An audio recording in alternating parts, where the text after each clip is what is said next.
심장이 멈추는 줄 알았습니다. 미국 최고의 군 심리 상담가였던 미국 여성에게 한국행 발령이 떨어졌고 이내 차라리 군대를 떠나겠다며 국방부 참모장 앞에서 울부짖었다고 하는데요. 그러나 단 3일 만에 태도를 완전히 바꾸었다고 합니다. 과연 그녀에게 무슨 일이 있던 걸까요?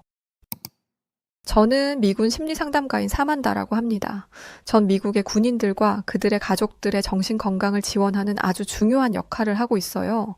미군 심리상담가와 관련된 직책의 경우 크게 두 가지로 나눌 수 있는데 군 임상심리학자와 행동건강 전문가로 나눌 수 있습니다. 제 주요 임무인 군 임산심리학자는 그들의 정신 건강을 평가하고 상담을 통해 그에 필요한 치료를 제공하죠. 또한 PTSD 외상 후 스트레스 장애, 우울증, 불안 장애 등의 치료를 도와 그들이 회복할 수 있도록 최선을 다합니다. 이 외에도 위기 개입 및 자살 예방 프로그램을 운영하며 군인의 복귀 및 재적응을 지원하죠. 행동 건강 전문가는 그들이 받는 심리적 스트레스를 관리하고 예방할 수 있는 교육을 집중적으로 해요. 상담을 통해 필요한 지원과 서비스를 제공하고 심리적 평가를 하여 치료 과정을 보조하는 역할을 하죠. 실제로 나라를 지키는 군인들에게 저희들은 매우 큰 존재입니다. 군인은 전쟁, 전투 등의 위험한 임무 수행에 늘 노출되어 있고 그들의 안전과 생명은 자신도 보장해 줄 수 없죠. 그렇다 보니 외상 후 스트레스 장애에 늘 노출되어 있다고 볼 수 있어요. 실제로 이들의 정신적 충격은 매우 크며 이것을 극복할 수 있도록 곁에서 항시 도와야 하죠. 사소하게는 장기간 가족과 떨어져 있고 엄격한 군 생활을 견디는 것에서 심리적 부담과 압박감을 느끼기도 합니다. 이럴 경우 저희들과 상담을 통해 불안, 우울, 분노 조절 등을 할 수 있도록 케어를 해주죠. 실제로 이런 케어를 제대로 해주지 못하면 스스로 목숨을 끊는 경우가 있으며 빈번하게 발생하는 사고라 심리 상담가의 역할은 매우 중요합니다. 군인뿐 아니라 군 가족을 지원하는 것 역시 저는 아주 중요하게 생각하고 있어요. 군인의 배우자 및 자녀들도 군 생활로 인해 심리적 어려움을 겪을 수 있죠. 또한 갑작스레 소중한 가족을 잃을 경우에 그 상황에서 발생하는 여러 감정을 추스릴 수 있도록 늘 함께합니다. 제가 일반 심리상담가가 아닌 미군 심리상담가를 택한 것은 바로 이런 이유에 있었어요. 전 정말 제가 필요한 사람들에게 도움을 줄 수 있고 그들의 목숨을 지켜줄 수 있는 의미 있는 일을 하고 싶었습니다. 미군 심리상담사라고 하면 그 서비스가 왜 필요한지 인식을 못하는 사람들도 있거든요. 그런 사람들에게 저는 오히려 반대로 이렇게 물어봅니다. 군인이라고 해서 그들이 늘 강인한 정신 상태를 유지할 수 있을 것 같아? 그들도 군인이기 전에 결국 우리와 같은 사람이야. 심지어 그들은 우리처럼 평범한 삶이 아닌 어느 한순간에 사랑하는 동료를 잃고 충격적인 현장에서 목숨을 담보로 늘 나라를 지키는 최전방에서 싸우는 사람들이지. 그런 군인들의 정신 케어가 정말 필요하지 않다고 생각하는 거야? 보통 제가 이렇게 말을 하면 다들 숙연해지곤 합니다. 특히나 미국의 경우 군인에 있어 굉장히 높은 존경과 감사를 표하곤 하죠. 그들이 대신하여 국가를 위해 희생하는 영웅으로 여기며 실제로 그들을 마주하면 박수를 보내는 문화가 있기도 해요.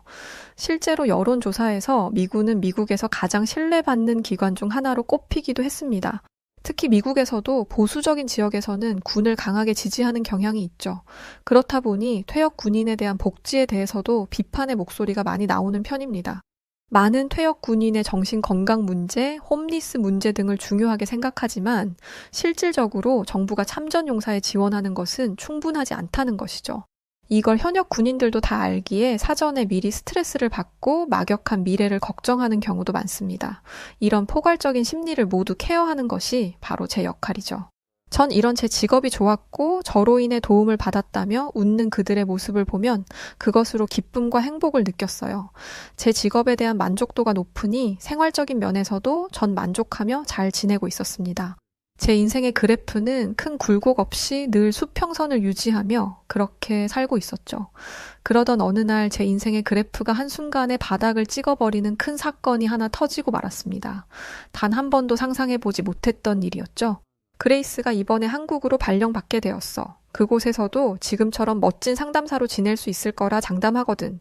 후보에 에밀리도 있었는데 내가 그레이스를 아주 적극 추천했어.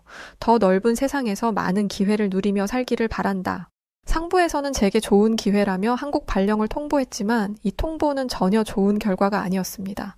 전 갑작스레 한국 발령이라는 말에 너무 큰 충격을 받았어요. 한국 발령이라고요? 제가요? 전 한국으로 가고 싶지가 않은데 여기 남고 싶은데 왜 제가 좋아할 거라고 그렇게 생각을 하신 건가요? 적어도 저랑 상담 한 번쯤은 하고 결정해 주실 수 있던 거 아닌가요? 전 아주 강하게 상부에 항의를 했지만 상부에서 내린 결정을 번복하는 것은 있을 수 없는 일이었죠. 상부의 입장은 오직 제게 더 좋은 기회를 준 것이라며 제가 왜 이렇게 싫어하는지 알 수 없다는 식이었습니다. 이어 충격적인 말을 듣게 되었어요. 최근 미군들 사이에서 한국 발령 요청이 폭증하고 있는 아주 이례적인 현상이 있다는 것이었죠. 전 이 사실을 까맣게 모르고 있었고 제가 한국으로 발령받은 후에야 알게 되었습니다. 그러나 그걸 원하는 사람들이 있다 한들 저와는 별개의 일이었고 전 결코 한국으로 발령받길 원하지 않았어요. 이걸 어떻게든 막고 싶어서 결국 큰 사고까지 치고 말았습니다. 국방부 참모장을 찾아가 그 앞에서 감정을 억누르지 못하고 강력한 항의를 이어갔어요. 당사자인 저 그레이스가 원치도 않는 한국 발령을 마치 상부에서 기회라도 주는 듯 일방적으로 통보하는 건 직위를 이용한 무언의 압박이라고 생각합니다. 전 한국으로 갈 생각이 전혀 없고 이곳에서 지금껏 제가 꾸리고 지내온 것들을 지키며 지내고 싶어요. 한국 발령이 확정이라고 들었는데 그걸 취하할 수 있도록 재검토해 주시길 바랍니다. 여태껏 몸 담아온 곳을 두고 제가 왜 낯선 한국에 가야 합니까? 당사자가 원치도 않는데 이건 절 내쫓는 거나 다름없다고 생각합니다. 국방부 참모장 앞에서 강력한 항의를 하자 모두 사색이 된 채 저를 말렸습니다. 국방부 참모장은 미군에서 가장 높은 계급을 가진 군사 지도자로 대통령 혹은 국방부 장관에게 군사 자문을 제공하고 핵심 역할을 하는 높은 직책이죠. 실질적으로 국방부 참모장이라는 직책은 공식적으로는 없으나 국방부 내에서 중요한 역할을 수행하는 참모 관련 직책 총책임자라 할 수 있어요. 모두가 그 앞에서 찍소리를 못하는데 제가 무작정 찾아가서 그것도 항의를 했으니 사색이 될 법도 했습니다. 제 말에 한참 동안 저를 쳐다보던 국방부 참모장은 드디어 입을 열었어요. 그레이스, 때로는 본인이 원치 않는 상황이 발생해도 그걸 유연하게 받아들이고 대처할 줄 알아야 하지 않나요?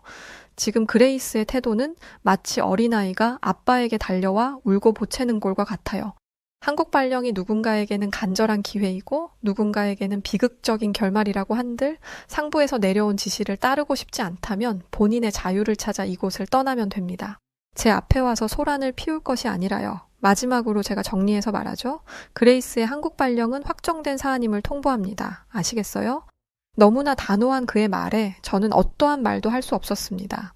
그가 한 말들이 전부 수치스럽지만 맞는 말이기도 했죠. 저 역시 이성을 잃고 무작정 찾아가 추태를 부린 것에 대한 부끄러움이 있었기에 더는 말하지 않고 감정을 추스렸습니다. 미군 심리상담사라는 사람이 자신의 감정 하나를 제어하지 못하고 이런 추태를 벌이다니 제 스스로에 대한 자괴감에 빠졌어요. 아무리 그래도 그렇지. 거기가 어디라고 찾아가서 이성을 잃고 그런 추태를 부렸을까? 내가 정말 미친 건 아닐까? 이런 나한테 누가 상담을 받으려 하겠어. 부끄러운 행동에 대한 자책을 하면서도 한국 발령에 대한 거부감과 따라오는 불안감의 감정 상태가 좋지 않았습니다. 그런데 주변 동료들은 제 속도 모르는지 저와는 전혀 다른 반응을 보였죠. 그레이스, 참모장한테까지 가서 왜 소란을 피운 거야 도대체? 한국 발령까지 내려준 건 너한테 정말 좋은 기회를 준 거잖아. 정말 그게 싫어서 그걸 피하고 싶어서 항의를 한 거야. 나는 기회를 주지도 않아서 못 가는 건데 그렇게 좋은 기회를 두고 왜 이렇게 거부를 하는 거야? 모두 그레이스 네가 부러워서 난리도 아니야.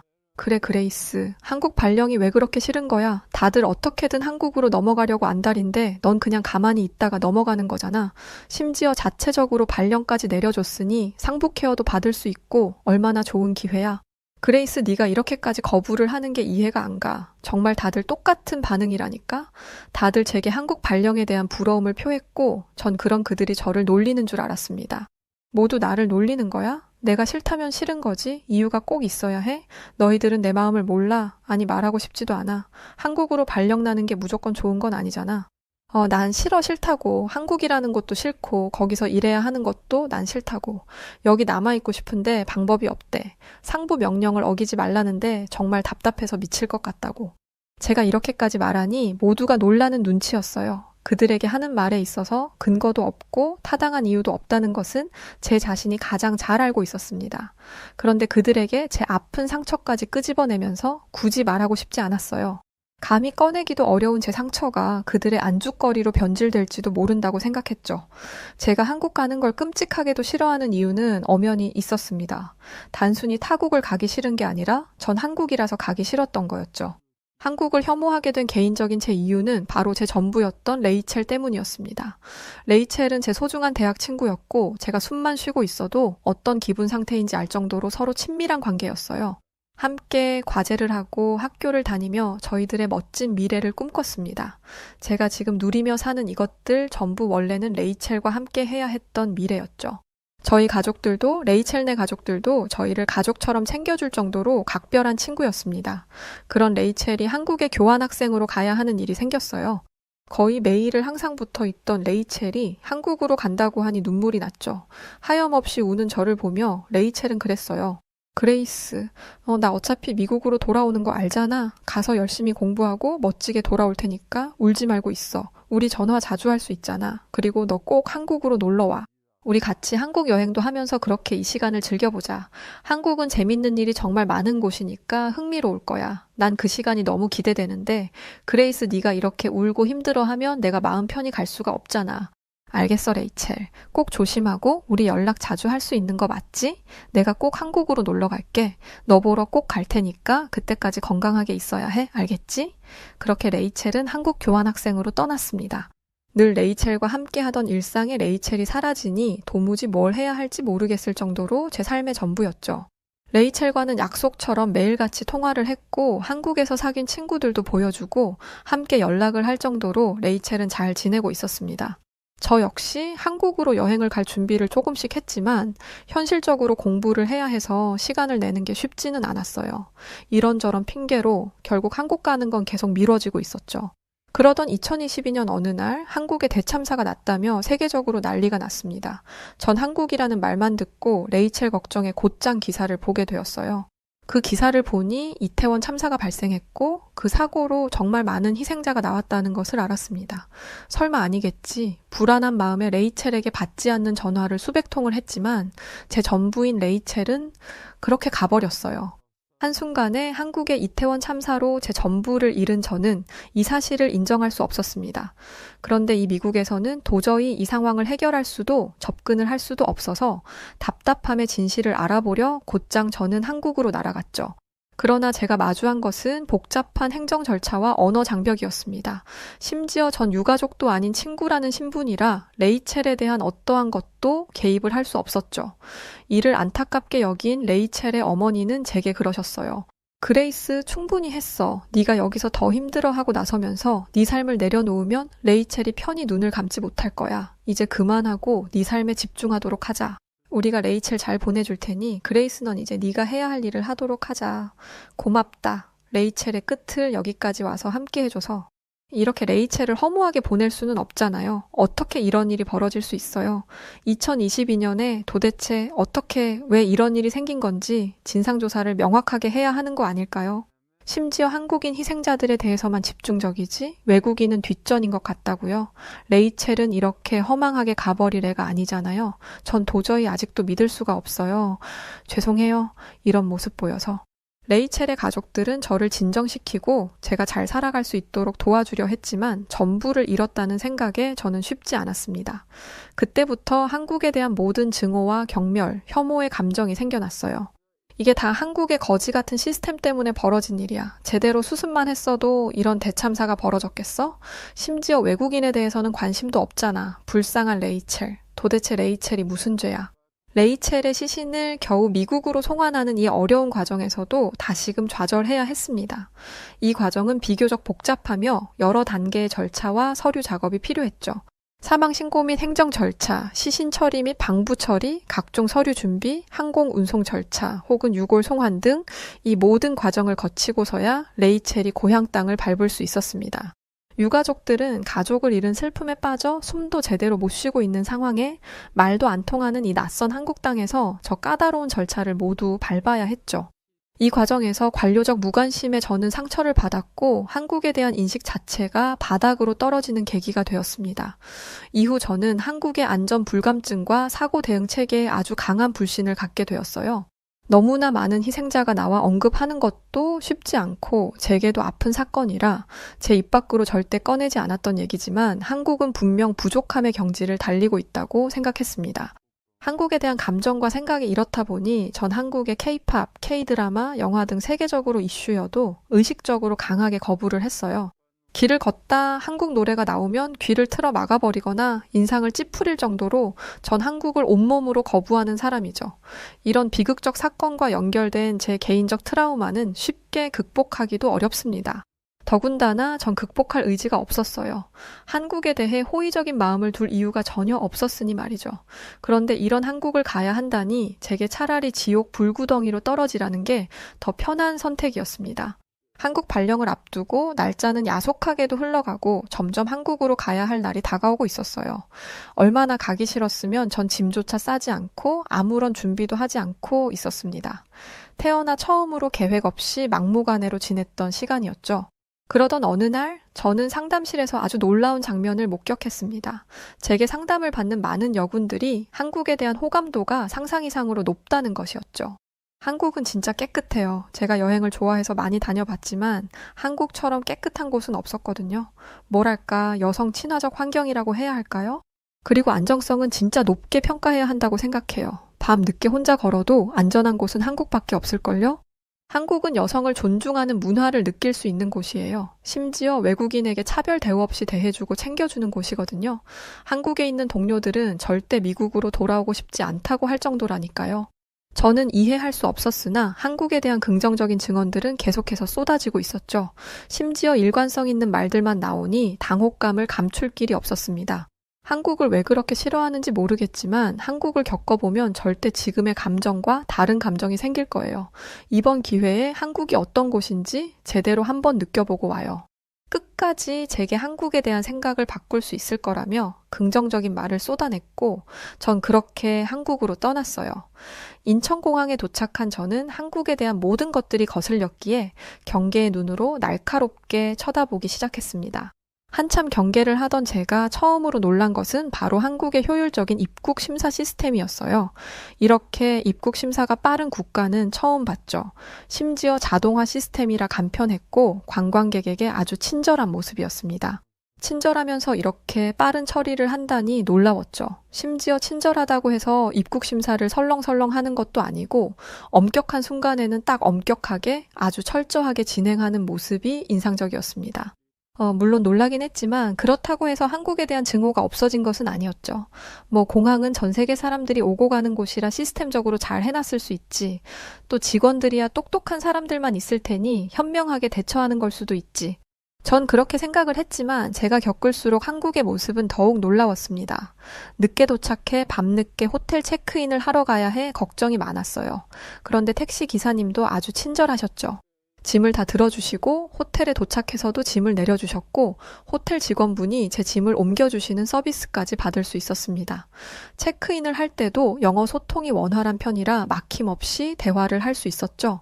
한국이 궁금하기도 하고 출출하기도 해서 편의점을 가려 살짝 밖으로 나가봤는데 그 새벽 시간에도 한국의 거리는 밝게 빛나고 있었습니다. 사람들도 많았고 문을 열고 영업하는 가게들이 대부분이었죠. 동료들이 한국은 정말 안전하다고 했던 그 말이 이때 딱 생각이 나더라고요. 안전하게 먹을 것도 사들고 호텔에 와서 쉬는데 그 짧은 시간 겪어본 한국에 대해 생각이 많아졌습니다. 그러나 전 워낙에 트라우마가 크고 불신이 있었기에 이렇게 생각을 했어요. 보기 좋게 꾸며둔 이 완벽한 한국의 모습 뒤에는 분명 어둠이 있을 거야. 지금 내가 겪은 것들은 딱 보여지기 식에 불과하겠지. 난 절대 한국의 연극에 속지 않을 거야. 불신이 가득했던 저는 한국을 끝없이 의심했습니다. 그 후 저는 주한미군 기지에서 심리상담을 하게 되었어요. 물론 시설은 미국보다 더 좋아서 이 부분은 마음에 들었습니다. 또 여군들과 친밀하게 지낼 수 있어서 좋았어요. 점점 여군들과 관계가 좋아지며 이런 생각을 했습니다. 그래, 한국 정부가 문제지 일부 한국인들의 문제는 아니잖아. 내가 저들이랑 잘 지낸다고 해서 한국을 받아들이는 것도 아니고 문제될 건 없어. 그들과 친밀하게 지내면서 저도 모르게 죄책감을 느꼈죠. 그래서 그 죄책감을 정리하고자 이렇게 깔끔하게 마음을 비워내기도 했습니다. 저처럼 미국에서 발령 나온 미 여군들에 대한 이야기가 궁금하기도 했어요. 그들은 저보다 먼저 한국에서 지냈으니 더 잘 알고 있을 거라 생각했죠. 살짝 물어본 제 질문에 젠 밀러 하사는 이렇게 말했습니다. 한국 와서 좋았던 건 정말 많았던 것 같아요. 우선 안전하다 보니까 밤이든 낮이든 새벽이든 상관없이 제가 원할 때는 언제든 외출할 수 있다는 게 좋았어요. 그리고 한국은 여성 전용 택시도 있고 안심 귀가 서비스도 있어요. 이런 서비스로 시민들이나 여성들 안전을 한 번 더 지켜주기도 하죠. 사실 제일 좋은 건 모든 게 24시간 가능하다는 거요. 편의점도 식당도 클럽도 다 24시간이고 배달도 그렇고 편의상 한국은 정말 살기 편하긴 해요. 그러자 옆에 있던 젠 밀러 하사의 동료도 덧붙여 말을 했어요. 맞아요. 솔직히 미국에서는 늘 조심하면서 지냈거든요. 실제로 집 근처에서 총기 난사로 사망자도 나왔었고 언제 갑자기 누가 무기를 꺼낼지 모른다는 불안감이 있었는데 한국에서는 진짜 자유롭게 살고 있어요. 한국은 딱 자유랑 안전 그리고 편의성 이렇게 정리할 수 있을 것 같은데요. 그들의 생생한 증언을 들으니 저는 많이 혼란스러워지기 시작했습니다. 늘 제 마음속에 한국에 대한 적대심 그리고 심리적 방어벽이 있었는데 이게 점점 무너지는 것 같았죠. 실제로 제가 직접 서울을 다녀보고 퇴근 후 심야에 맥주 한 잔을 마시러 가봐도 늘 안전했습니다. 그 흔한 다툼과 시비도 한국은 거의 보기 드물었죠. 귀찮은 날에는 배달앱을 이용해 배달을 시켜도 종류도 많고 맛도 있고 가격도 괜찮고 총알 배송이었습니다. 길을 가다 급히 화장실이 가고 싶어 공중 화장실을 가도 깨끗하고 길거리에 쓰레기도 없고 흡연 부스가 별도로 있으니 담배꽁초가 뒹굴지도 담배 연기가 거리에 흩날리지도 않았어요.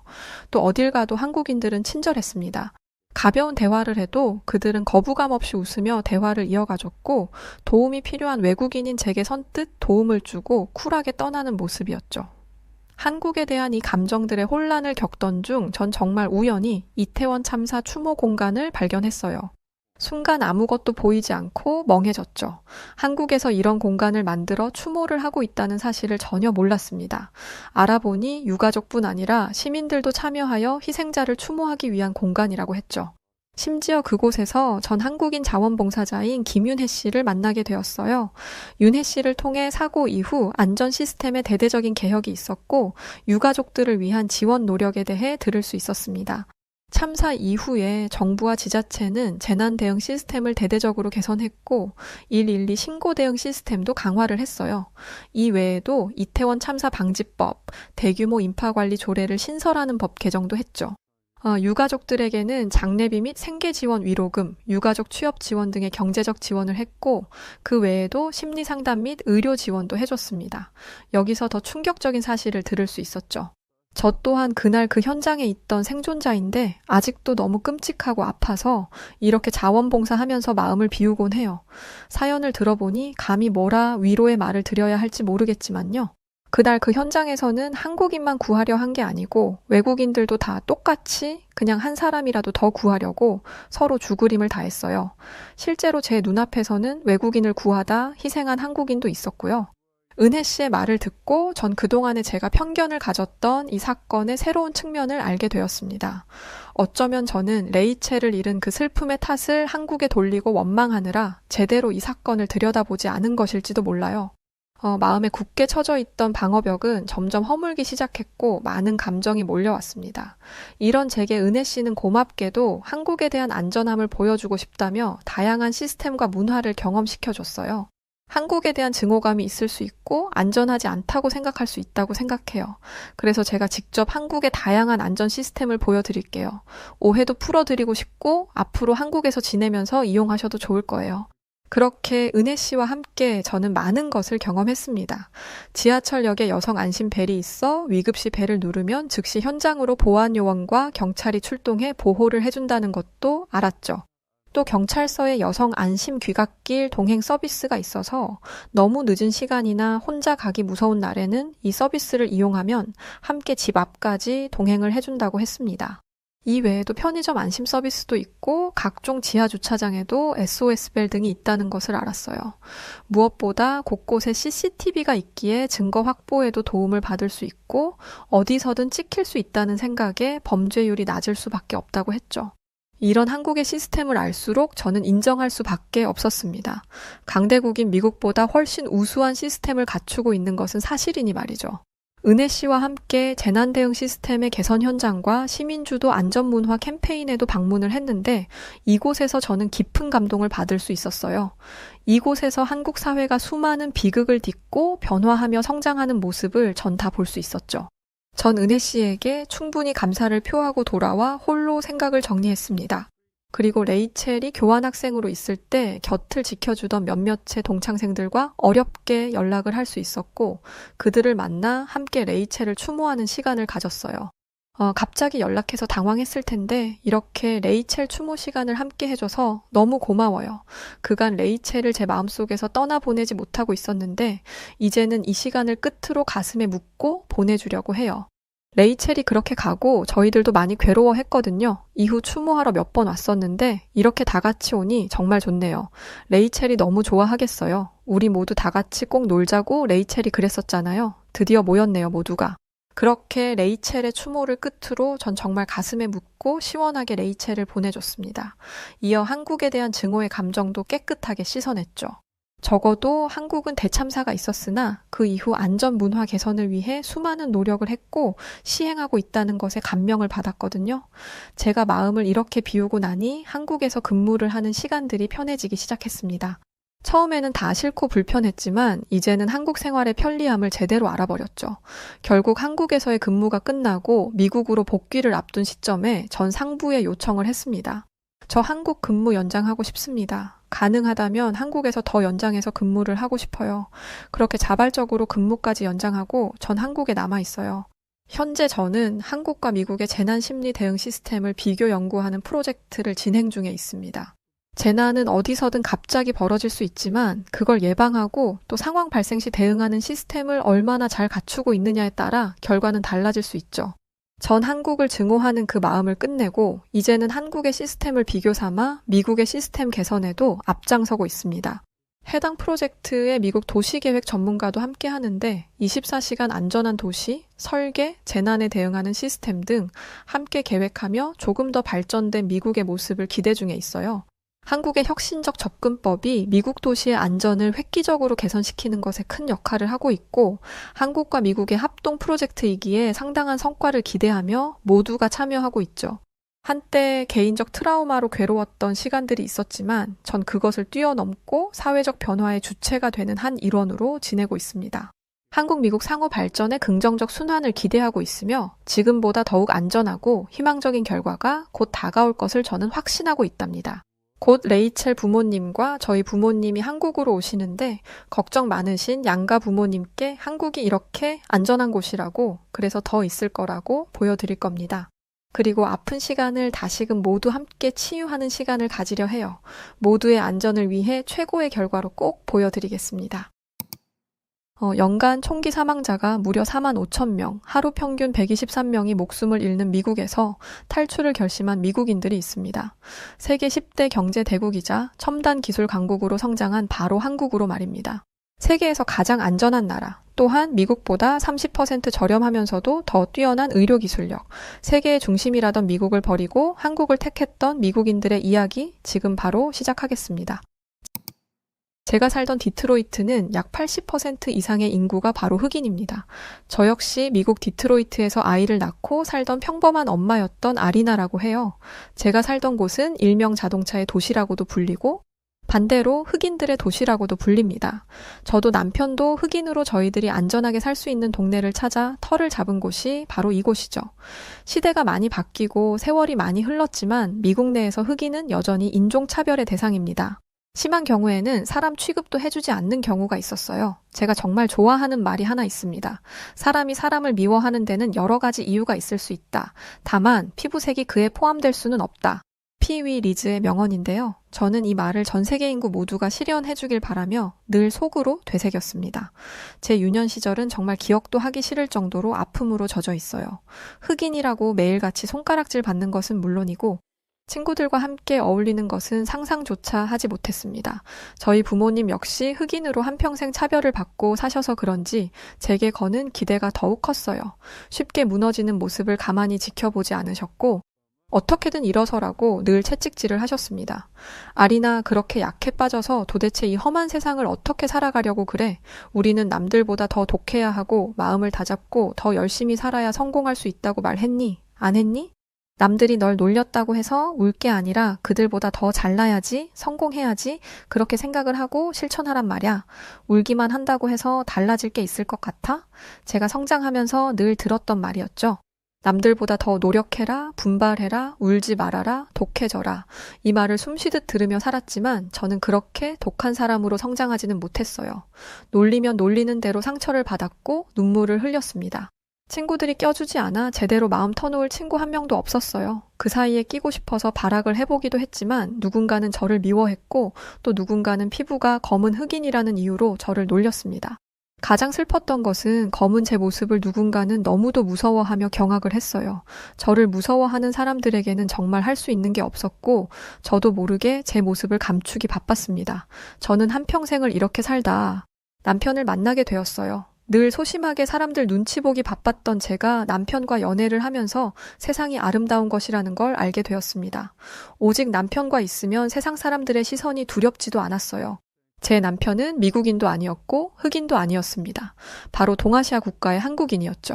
미국에서 인종차별을 당하는 흑인과 동양인의 만남이라니 누군가는 저희의 만남이 최악이라고 표현할지 모릅니다. 저는 남들이 뭐라고 해도 착한 우리 한국인 남편 때문에 누구보다 행복하게 살아갈 수 있었어요. 남편은 조현호라는 한국 이름과 말릭이라는 미국 이름을 가지고 있었죠. 저는 남편 덕분에 처음으로 용기를 내 그간 눈치 보느라 제대로 즐기지 못했던 제 인생을 즐기게 되었습니다. 남편은 저와는 반대로 정말 긍정 에너지가 넘치는 사람이었어요. 그렇다 보니 주변에 다양한 친구들이 많았습니다. 남편과 연애를 하며 남편의 지인들이 자연스레 제 친구들이 되었고 뒤늦게서야 친구들과 보내는 즐거운 시간이 뭔지를 알게 되었어요. 그렇게 제 삶에 큰 변화가 생기기 시작했고 남편과 연애를 하던 그 시간들이 제게는 너무도 소중했습니다. 남편은 정말 멋진 사람이었어요. 하루는 제가 물은 적이 있었습니다. 현호 씨, 말릭, 혹시 어려서 동양인이라고 인종차별 안 당했어? 미국에서 동양인으로 산다는 게 힘든 일이잖아. 그걸 다 어떻게 극복했어? 나는 극복을 못해서 알다시피 친구도 한 명 없고 정말 외로운 인생을 살았잖아. 그런데 현호 씨는 친구들도 많고 늘 웃고 있는 게 보기에도 좋지만 한편으로는 부럽고 닮고 싶어. 여보, 나 역시 동양인이라고 인종차별 당하면서 살았지. 지금은 우리 한국이 많이 유명해져서 나아진 감은 있지만 여전히 당하고 있는걸? 나도 울기도 많이 울었고 내가 동양인인 게 너무 싫어서 머리를 일부러 노랗게 염색하고 다녔던 적도 많았어. 그런데 어느 날 문득 그런 생각이 들더라고. 나를 괴롭히는 사람들은 내가 어떤 모습이었어도 분명 날 괴롭게 했을 거라는 생각이 들었어. 그래서 그 이후부터는 내 모습 그대로를 사랑해주는 사람들을 만나기로 결심했고 난 내 모습을 있는 그대로 보여주기 시작했어. 그렇게 하니까 내 성격이 웃기다며 혹은 재밌다며 주변에 사람들이 하나 둘 생기기 시작했지. 나는 아리나가 얼마나 힘든 시간을 보냈는지 난 다 알아. 그래서 지금이라도 아리나가 그 고통의 시간들을 모두 잊고 행복할 수 있도록 내가 도와주고 싶어. 내가 있으니까 걱정 말고 앞으론 당당하게 살자. 제 한국인 남편의 말을 들으니 정말 든든했어요. 몇몇 사람들은 법적으로 인종차별이 금지되었으니 이제 인종차별은 없다고 생각합니다. 그러나 다른 인종, 다른 국적, 다른 문화가 부딪히는 곳이라면 그게 어디든 인종차별은 분명 존재해요. 이를테면 인도의 카스트 제도 역시 법적으로 금지되었지만 여전히 출신 성분으로 사람을 차별하는데 이 또한 같은 맥락입니다. 결국 법이 금한다 한들 사람 개개인이 가진 편견과 선입견을 강제할 도리는 없기에 생기는 현상이라고 할 수 있어요. 부모나 주변인들의 인종차별적 마인드도 적잖은 영향을 알게 모르게 받습니다. 저 역시 그랬으니 말이죠. 자신도 모르게 인종차별을 습관적으로 하고 있는 경우도 꽤 많다고 들었고 어쩌면 어린 시절 저를 괴롭게 하던 친구들도 그랬던 것이 아닐까 싶습니다. 심지어 제가 일자리를 구할 때는 이런 식으로 차별을 당하기도 했어요. 대놓고 흑인은 안 뽑는다는 말을 대신해서 우회해서 말을 했죠. 저희는 곱슬머리는 채용이 어려워요. 누가 봐도 흑인을 저격하는 이 말을 통해 저는 함께 일을 하지 못한다는 말을 대신하기도 했어요. 직접적으로 언급하지 않아도 간접적으로 인종차별적 언행을 에둘러 할 때면 오히려 더 상처를 받기도 했습니다. 물론 최근에 들어서야 불문주의적 인종차별이라는 개념이 떠오르고 있어요. 모두가 인종차별은 나쁜 것이다 라고 교육을 받기는 하니 인종차별적인 행위를 하지 않으려고 하기도 합니다. 그런데 그 결과 인종에 관련된 이야기 자체를 아예 사회적으로 묻어버리려고 하는 경향이 있습니다. 인종차별을 분명 당하고 있는데 이 세상에 아직도 인종차별하는 사람이 어딨냐는 식으로 받아버리는 거죠. 저는 이런 사회의 시선에 그야말로 지칠 대로 지쳤습니다. 새로운 친구를 이제 와서 사귈 용기도 없었기에 남편이 만들어준 친구들이라는 그 울타리 안에서만 활동했어요. 그렇다 보니 제게 남편은 구세주와 같은 존재였습니다. 남편도 어릴 적에 미국으로 입양 와서 참 많은 시간을 힘들어하며 살았을 거예요. 제가 어릴 때만 해도 한국이라는 나라는 미국에서 취급도 안 했던 작은 국가에 불과했으니까요. 물론 지금은 상황이 많이 바뀌어서 미국도 한국을 함부로 하지 못하지만 여전히 미국 사회 곳곳에는 동양인에 대한 인종차별이 만연하니까 말이죠. 그럼에도 전혀 기죽지 않는 남편의 모습이 참 대단하고 멋졌습니다. 그러던 어느 날이었어요. 예상치도 못한 일이 벌어지고야 말았습니다. 평소 건강 체질이라 잔병치레도 없던 저였는데 일주일이 넘도록 몸살 기운이 있었죠. 체력이 바닥으로 떨어지면 이런 느낌일까 싶을 정도로 힘이 하나도 없었습니다. 설상가상 꼭 급체를 한 것처럼 속도 좋지 않아서 결국 병원을 찾아갔어요. 평소 이렇게까지 힘들어 본 적이 없어서 저는 혹여나 몸에 큰 이상이 생겼을까봐 진심으로 걱정했습니다. 다양한 검사를 한 후 소견을 들을 수 있었는데 상상하지도 못했던 말이었어요. 아리나 축하해요. 임신이네요. 축하를 받긴 했지만 예상치도 못한 결과라 어안이 벙벙했습니다. 한참 동안 멍하니 있다 진료실을 나왔고 남편에게 말을 어떻게 전할지 무서웠어요. 사실 저는 아이를 낳을 생각이 전혀 없었습니다. 제가 살아온 그 길이 너무도 가시밭길이었기에 아이에게 똑같은 고통을 되물림 해주고 싶지 않았어요. 물론 그 아이는 저와 다른 삶을 살아갈 수도 있겠지만 높은 확률로 저처럼 흑인이라는 이유로 손가락질 받을 일들이 많을 테니 싫었습니다. 그래서 전 이기적이지만 평생 아이를 낳지 않으려 했어요. 그런 상황에 갑자기 생긴 아이가 반가울 리가 없었습니다.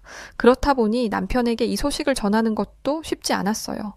저조차 생각 정리가 어려운 상황에 남편에게 말을 해봐야 무슨 소용이 있을까 싶었습니다. 그렇게 무려 일주일을 넘도록 말을 못했어요. 머리가 터질 듯 생각이 많아서 너무 복잡했습니다. 아이를 낳지 않겠다고 수없이 다짐하고 살아왔지만 막상 제 뱃속에 아이가 있다고 하니 10달이라는 시간을 빨리 흘려보내 얼른 만나고 싶기도 했어요. 어쩌면 아이를 낳고 싶다고 생각하는 건 정말 내 욕심일지도 몰라. 내가 그렇게 힘들게 살아왔는데 아이도 똑같은 인생을 살게 할 수는 없어. 현호 씨를 닮는다면 모르겠지만 현호 씨의 성격이 아닌 내 성격을 닮는다면 이 아이의 인생도 불행으로 가득 찰 거야. 난 그 모습을 지켜보는 게 너무 괴로울 거고 시작조차 하지 않는 게 맞을지도 몰라. 내적 갈등이 굉장했습니다. 그렇게 고민만 하며 하루 이틀 흘려보내고 있던 중 남편에게 걸리고 말았어요. 저는 평소에 일기를 쓰는 습관이 있는데 제가 잠든 사이에 펼쳐진 일기장을 몰래 본 현호 씨는 저를 깨우며 말했습니다. 아리나, 사실대로 솔직하게 말해줘. 지금 나한테 할 말 없어? 자다 깨서 비몽사몽한 상태였지만 저 말을 듣자마자 저는 정신이 번쩍 들었어요. 분명 이건 뭘 알고 하는 말인 것 같았고 이제는 정말 고백을 해야겠구나 싶었죠. 여보. 사실은 나 임신했어. 내 뱃속에 아이가 있다는데 이 사실을 부정하고 싶어서 말을 쉽게 꺼내지 못했어. 미안해. 내가 몇 번 말해서 알겠지만 나는 평생 아이를 낳고 싶지 않은 사람인데 덜컥 아이가 생기니 혼란스러웠어. 이 아이를 만나고 싶은 마음이 자꾸만 생기는데 이 아이가 태어나서 나와 같이 겪을 상처들을 지켜보기가 괴로울 것 같기도 했어. 나처럼 키우지 않으면 된다는 생각도 했지만 세상이 수많은 사람들에게 받을 상처를 내가 다 막아줄 수는 없잖아. 그것도 올바르게 키운다고 달라질 현실도 아니고 그저 인종이 다르다는 이유인데 말이야. 저 말을 내뱉는데 얼마나 울었는지 모릅니다. 한참을 울며 제 속내를 터놓고 나니 속은 시원했어요. 그리고 남편은 제 손을 붙잡고 말했습니다. 그 상처들 감히 어떻게 내가 다 헤아릴 수 있겠어. 다만 나도 아리나와 같이 차별을 당했던 동양인으로서 어떤 마음인지 어떤 말들을 듣고 살았을지는 알지. 그런데 단지 그 이유만으로 아이를 낳지 않는 건 아닌 것 같아. 이제 아리나 너에게는 내가 있고 우리가 지켜야 할 뱃속에 아이도 생긴 거라고 생각해. 난 아리나와 내 아이가 다치지 않도록 더 강해질 거고 그런 나를 믿고 따라와 줄래? 남편의 말을 듣고 갈팡질팡하던 마음을 굳건하게 다질 수 있었어요. 그렇게 저희 두 사람은 아이를 낳기로 했습니다. 물론 처음부터 쉽지 않았어요. 저는 이미 상처를 많이 받은 사람이라 작은 말에도 쉽게 상처를 받았습니다. 어느 날은 남편과 함께 산부인과를 갔는데 저희를 보고 속닥거리는 말을 들을 수 있었습니다. 동양인의 흑인이면 애도 참 불쌍하다. 왜 죄 없는 애한테까지 고달픈 저 삶을 되물림하려고 하지? 난 가난한 부모보다 저런 부모가 더 잘못이라고 생각해. 지나치는 말로 하는 그들의 말을 듣고 이미 가슴이 찢어질 듯 아팠어요. 그런데 그 말을 들었던 제 남편은 참지 않았습니다. 저기요, 말들이 참 무례하시네요. 반대로 제가 이렇게 말하면 어떨까요? 저런 인성을 가진 부모를 둘 뱃속에 아이가 참 불쌍하네. 태어나봤자 뻔한 인성일 텐데 애한테 미안하지도 않나? 난 피부색이 다른 부모보다 못된 신보 가진 저런 부모를 둘 아이가 제일 불쌍하다고 생각해. 라고 하면 기분 좋으세요? 저희 부부가 국적과 피부색이 다르다고 해서 그쪽들한테 그런 무례한 말 함부로 들을 이유는 없습니다. 저희한테 똑바로 사과하시고 앞으로는 남 험담할 시간에 본인 인성이나 갖추세요. 남편은 주저없이 아주 시원하게 내뱉었어요. 그리고 결과는 상당했습니다. 남편이 대놓고 대응을 하자 부끄러운 듯 얼굴이 새빨개져 병원에서 급히 나가는 그들의 모습을 보니 정말 이게 별게 아니라는 사실을 깨닫게 되었어요. 그때부터 저는 저를 공격하는 수많은 사람들에게 남편처럼 너희들이 정말 잘못한 거라는 그 사실을 일깨워줬습니다. 여전히 따가운 시선과 손가락질, 그리고 험담은 멈추지 않았고 그 사이에 아이는 태어났어요. 세상에 이렇게 고귀한 존재가 있을 줄은 상상도 못했는데 자식이 너무 귀하고 소중하다는 게 뭔지를 알 것 같았습니다. 저는 육아에 전념하고 남편은 돈 버는 것에 집중하고 저희들은 그렇게 평범하게 살고 있었어요. 아이가 유치원을 가기 전까지는 말이죠. 다행인 건지 아이는 제가 아닌 남편의 성격을 닮아서 굉장히 활발하고 유쾌한 아이로 성장했습니다. 배려심도 깊고 친구들과 제법 잘 어울려 마음을 놓았죠. 그러나 몇몇 친구들이 아이를 괴롭히기 시작했고 순식간에 제 아이는 무너지기 시작했습니다. 유치원 등원을 거부하는 지경에 이르러 유치원에도 못 보냈죠. 아이가 너무 괴로워하는데 억지로 견디라고 하고 싶지는 않았습니다. 도대체 이 문제를 어떻게 해결할지 막막했어요. 한참 힘들어하던 중 아는 지인에게 솔깃한 말을 들었습니다. 이 지인들도 피부색이 다른 부부인데 남편이 한국으로 발령이 나서 한국에서 쭉 살고 있는 부부였죠. 미국에 있을 때는 자주 봤는데 멀어지니 자주 못 봐 통화를 간간히 했습니다. 그래서 대충 한국에서 인종차별 없이 잘 지낸다는 것은 알고 있었고 한국의 교육 문화와 시민의식 수준 등이 매우 높다는 정도는 알았어요. 그런데 제 아이가 이렇게 유치원에서 당하고 있다고 하니 친구가 그랬죠. 아린한 애가 미친 소리를 한다고 생각할 수도 있는데 그러지 말고 한국으로 이민 오는 게 어때? 너 남편도 한국 사람이잖아. 남편이 한국에 가서 살자는 말 안 했어? 그리고 미국이 그리우면 언제든 나중에 다시 돌아가면 되잖아. 미국이 아무리 강대국이라고 한들 인종차별이 그렇게 심한 나라에서 무슨 행복한 삶을 누리겠어. 뿐만 아니라 한국의 수준은 상상을 초월해. 특히 아이를 키우고 성장시키는 것에는 한국만큼 좋은 나라가 없거든. 난 아리나가 힘들어 할 때마다 한국으로 넘어오라고 말해주고 싶었는데 이제야 말하네. 남편하고 진지하게 상의해보고 고민해봐. 난 내가 한국에서 터를 잡고 살고 있는 지금이 인생에서 가장 행복한 시간이야. 친구의 말을 들으니 틀리지 않는 말이었어요. 어차피 저희 남편도 한국 사람이고 제가 미국에만 고집하며 살 이유는 없었으니까요. 하지만 한국에 살아본 적도 없던 제 생각에서는 한국이라고 인종차별이 없을 리가 없다고 생각했습니다. 어딜 가나 차별은 분명 존재하니 말이죠. 그런데 덜컥 한국행을 선택했다가 지금보다 더 좋지 못한 상황이 올까봐 무섭기도 했어요. 아이가 행복할 거라는 보장만 있다면 당장 가고 싶기도 했습니다. 저는 이 문제를 홀로 고민하는 건 아닌 것 같아서 현호 씨와 상의를 해봤어요. 그리고 남편의 선택을 존중하기로 결심했습니다. 남편은 한국 사람이지만 미국에서 어릴 때부터 자라왔고 한국에서 지내본 기억이 없을 테니까요. 또 한국에 가서 일자리를 구해야 하고 어쩌면 가장 심적 부담이 큰 건 남편일 테니 말이죠. 남편은 제게 생각할 시간을 달라고 했고 3일이 흐른 뒤 제게 말을 했습니다. 고민을 많이 했어. 사실 한국은 내가 태어난 조국이지만 내가 기억하는 건 고아원에서 잠시 지냈던 기억이 다였거든. 아주 어릴 적에 부모님이 사고로 목숨을 잃고 혼자 남겨진 내가 먼 미국으로 입양 왔다는 기억, 그것 하나밖에 없어. 그런데 아리나의 말을 듣고 나니 한국에 가는 것도 나쁘지 않겠다는 생각이 드네. 한국의 높은 수준은 인정할 수밖에 없을 정도로 대단하니까. 다만 걱정되는 것들도 있어. 우리가 한국에 제대로 적응을 해야 아이도 따라올 수 있을 텐데 그게 가능할지가 가장 큰 고민이야. 한국에서 태어난 한국인인데 나는 사실 한글도 잘 모르거든. 생각이 정말 많은데 우리 조금만 더 신중하게 생각해보자. 남편의 말을 듣고 저 역시 많은 고민을 했어요. 그리고 이 와중에 남편은 아이를 달래서 유치원은 나가게 했습니다. 저는 아이가 괴로워하니 보내고 싶지 않았지만 이 또한 경험이라 했죠. 이렇게 회피하게 두면 살면서 괴로운 일이 생길 때마다 아이는 회피하는 습관을 가질 거라며 지켜보는 게 힘들지만 견딜 수 있게 스스로 상처를 회복할 수 있는 힘을 길러주자고 했죠. 일주일 정도 유치원을 나간 아이는 매일같이 집에 와서 울었고 괴로워했습니다. 아이가 너무 괴로워하니 유치원에서 절반 정도의 시간만 수업을 하고 데리러 가는 걸로 남편과 합의를 했어요. 평소에는 제가 홀로 데리러 가지만 이날은 남편이 반차를 쓰고 오후 시간이 남아서 함께 갔습니다. 도대체 아이들이 어떻게 괴롭히는지 남편은 직접 보고 싶다며 아이들이 있는 곳으로 몰래 가서 지켜봤어요. 그리고 저희 부부는 놀라운 광경을 목격했습니다. 자유시간이던 그 시간에 저희 애를 두고 다른 아이들이 동그랗게 원을 그리듯 둘러싸고 있었죠. 그리고 너도 나도 손가락질을 저희 애한테 하며 말을 했습니다. 야, 너 아빠는 동양인이고 엄마는 흑인이라며? 그럼 너는 미국인이야, 한국인이야? 새로운 사람의 탄생인가?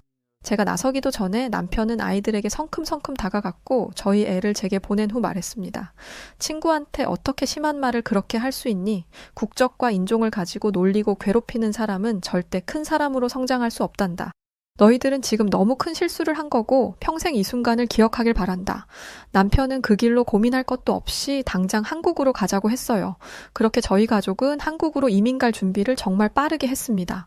한시도 이 미국에서 더 있기가 싫었고 아이가 유치원도 못 가는 상황에 시간을 함부로 쓸 수가 없었거든요. 아이에게는 충분히 알아들을 수 있도록 설명해줬습니다. 딸애가 이 상황을 이해하지 못할까봐 걱정했지만 먼저 간 친구네 자녀와 친했던 터라 한국으로 이민 가는 게 뭔지를 대충 이해했어요.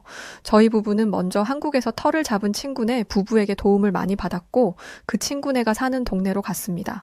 한국에 처음 도착했을 때는 정말 모든 게 어색하고 생소한 느낌이 들었어요. 제 남편도 태어나 수십 년 만에 다시 찾은 한국의 공항 앞에서 눈시울이 빨개져서 아무 말 못하는 모습도 봤습니다. 모든 것이 신기했고 모든 것이 놀라웠어요. 이토록 발전된 국가였구나 라는 생각이 들면서 미국보다 훨씬 더 부자 같고 잘 사는 국가처럼 느껴졌어요. 저희 부부는 아이의 유치원도 친구네 아이가 다니고 있는 곳으로 보내기로 했습니다. 제 딸애와 함께 있을 수 있는 친구가 있어서 안심했죠. 애가 유치원에서 잘 적응을 할지 그게 너무 궁금했기에 며칠 내내 몰래 숨어서 지켜봤습니다. 그런데 한국의 유치원 수준에 저는 깜짝 놀라고 말았어요. 영어 유치원이라고 듣긴 했지만 한국인은 한국어를 사용할 거고 어린애들이 영어를 써봤자 인사하는 수준일 거라 생각했습니다. 이런 제 생각이 착각이라고 할 수 있을 정도로 한국 애들은 영어를 능수능란하게 잘했어요. 저희 애와 영어로 소통하는 게 자연스러워 한국어를 전혀 못하는 상황에서도 친구들과 대화를 하고 놀기도 했죠. 한국의 영어 유치원에는 레벨이 있었습니다. 쉽게 말해서 영어를 정말 못하는 친구들이 있는 그룹, 조금 소통이 가능한 그룹, 원어민 수준의 영어가 가능한 그룹으로 나뉘었는데 아이들의 레벨에 따라 수업을 해주니 좋았어요. 미국에서 나고 자랐기에 한국 문화가 모두 어색하고 향수병이 올지도 모른다고 생각했습니다. 그런데 놀랍게도 저희 가족은 향수병은커녕 미국을 떠올리지도 않고 지낼 정도로 한국에 완벽하게 적응했어요. 각각 한국이 좋은 이유가 다 다르기도 했습니다. 친구들이 다 나랑 놀고 싶어 하고 내가 영어 잘하는 게 부럽다고 했어. 그래서 나한테 알려달라고 하기도 했고 우리 집에도 놀러 온다고 초대해달라고 했어. 한국 친구들은 미국이랑 다르게 나를 놀리지도 않아서 너무 좋아. 엄마 나는 한국에서 계속 살 거야. 그럴 수 있는 거지? 아빠가 태어난 나라라며 그러니까 미국에 다시 안 가도 되는 거지? 친구들과 잘 어울리는 것은 물론이고 본인이 한국이 좋은 곳이라 생각을 해서 그런지 한국어 공부도 정말 열심히 했어요. 친구들이 영어로 소통해주는 게 고마우니 본인도 한국어로 소통할 수 있도록 하겠다고 말이죠. 저희 남편도 한글이 서툴렀기에 아이와 함께 한국어 공부를 해서 아이의 언어 공부에 더 큰 힘이 되었죠. 덕분에 애쓰지 않아도 스스로 공부하는 습관을 들일 수 있었습니다. 제가 한국에 대한 만족도가 높았던 이유는 따로 있었어요. 우선 한국 엄마들의 현명한 육아 방법이라고 할까요? 아이들이 공부를 스스로 할 수 있도록 지도해주는 것은 물론이고 어떤 직업을 선택할지, 어떤 재능이 있을지를 모르니 다양한 도전을 할 수 있도록 해주는 것이 멋져 보였습니다. 아이 혼자서 이것저것 배우면 힘들 수밖에 없겠죠. 그러나 유치원 친구들끼리 어울려 수영도 배우고 운동도 해보고 또 부족한 공부를 함께 그룹 지어 공부를 하니 아이들이 흥미를 느끼며 성장할 수 있더라고요. 애초에 미국은 자율적인 교육 방식으로 아이를 키우다 보니 이렇게 여러 기회를 누려볼 수 있도록 해주지 않습니다. 뭐든 스스로 알아서 개척해 나가며 살 수 있도록 하는 게 미국 방식이죠. 성년이 되면 독립을 해야 한다는 것도 미국의 자율적인 교육 방식 중 하나라고 할 수 있습니다. 저는 미국 방식으로 살았던 사람이라 한국의 교육 방식과 수준이 정말 크게 와닿았어요. 그렇게 친구들과 배움을 하는 동안 엄마들끼리 친목 도모를 할 수 있었고, 저를 차별하는 한국인은 단 한 명도 없었습니다. 오히려 친해지며 제 속내를 털어놓으니 그간 얼마나 힘들게 살았냐며 저를 위로해주기도 했죠. 한국 엄마들은 또 미국과 달리 따뜻하고 친절했어요. 아직 한식을 만드는 것에 서툰 저를 위해 각자 반찬과 찌개까지 챙겨주고, 아이 간식도 손수 만들어 챙겨줬습니다. 또 맛있게 먹은 음식에 대한 레시피도 쉽게 알려줬어요. 한평생 외롭게 살았던 저라서 그런지 이렇게 따뜻한 한국 엄마들 사이에서 지내는 것이 참으로 행복했습니다. 부모가 행복해야 아이도 행복하다는 말을 한국에서 처음 알게 되었는데 그 말이 딱 맞구나 싶었어요.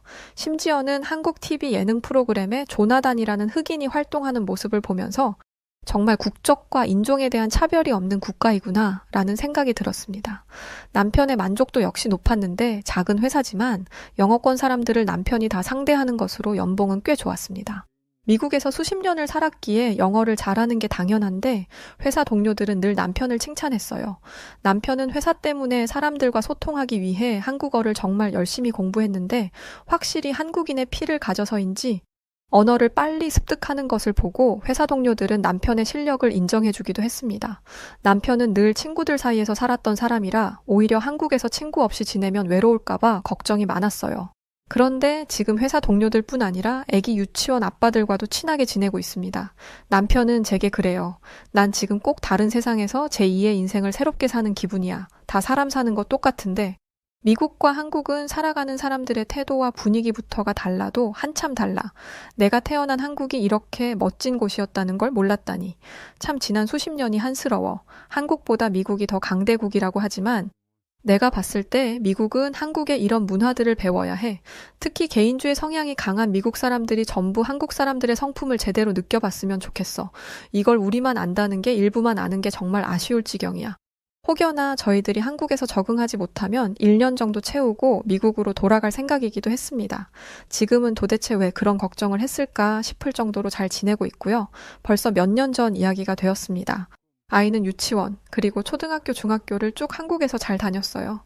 본인이 꼭 이루고 싶은 꿈이 있다며 시키지 않아도 열심히 공부를 해 높은 성적을 유지했습니다.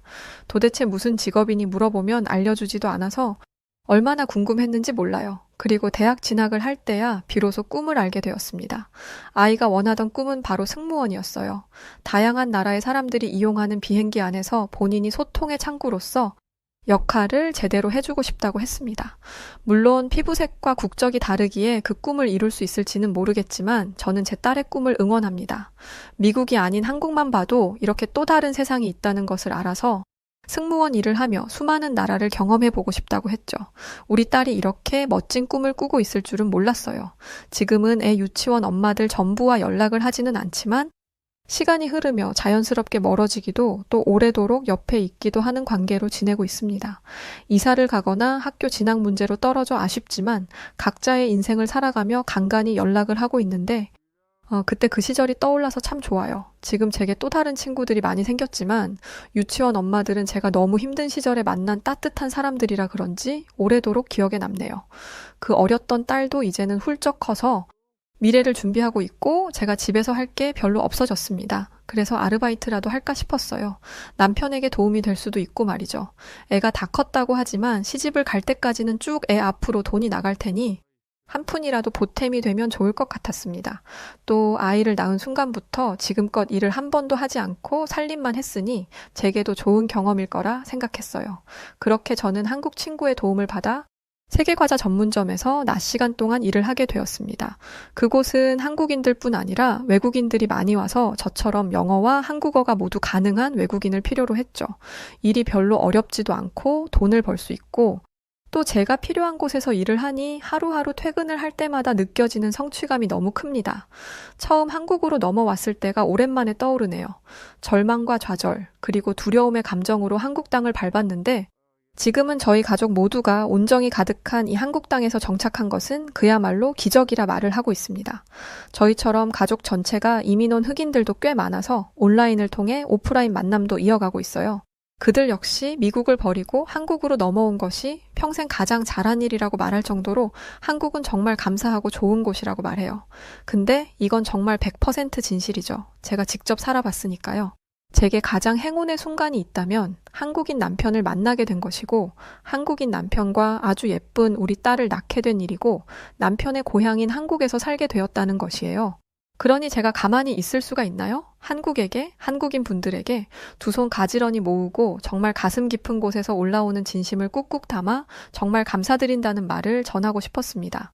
네, 오늘 사연 여기까지입니다. 참 왜 그렇게들 미국은 남들을 차별하며 사는 걸까요? 자신의 인생 아름답게 살아가기도 벅찬데 말이죠.